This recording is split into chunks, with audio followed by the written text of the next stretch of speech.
Hello there, good morning. It's just gone 6 o'clock. Did you like my Spando references there? I did notice, yeah. It's That wasn't set it? a really difficult and stressful time, isn't it? And I just can't believe that statistic there, the record. It's a very... Got lots of people getting in touch this morning saying, you know, actually it's then hard-pressed families who are going out to work and trying to make responsible decisions that end up having to pay for this situation. And whilst it's is it the right way of doing it? An awful lot that will still be left, of course, in poverty without further measures, like, for example, growth that would then help the economy and exactly.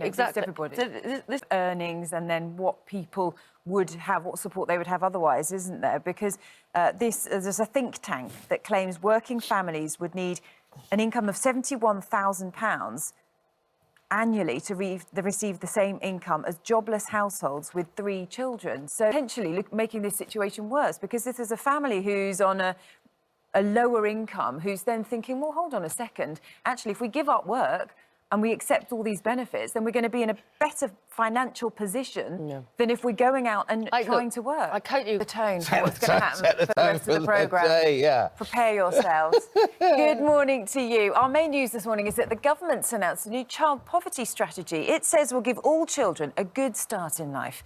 The plan includes greater access to childcare and ending families living in bed and breakfasts for more than 6 weeks. Yeah, Labour claims the plan will lift more than 500,000 children out of poverty by 2030.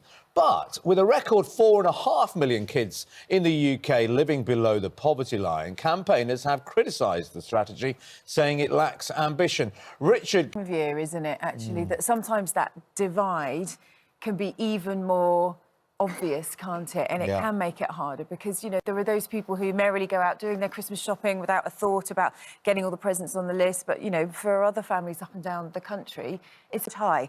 4.45 million children living in poverty right now in our country. When you just take a look around you think that shouldn't be happening. Basics of society, isn't it? Same opportunities, but there are obviously questions about how it's done. We're going to be debating it later. Get in touch with your thoughts, because our question in our poll today is, should taxpayers foot the bill for families on benefits, or is it parents' responsibility? Because, you know, there are those people who say, well, if you can't afford to have more children, then you shouldn't be having them. Yeah.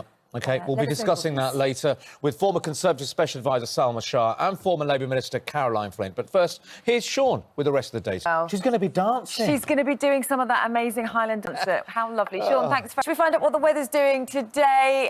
Now, some of you might have spotted something special in the sky last night. Alex, tell us more.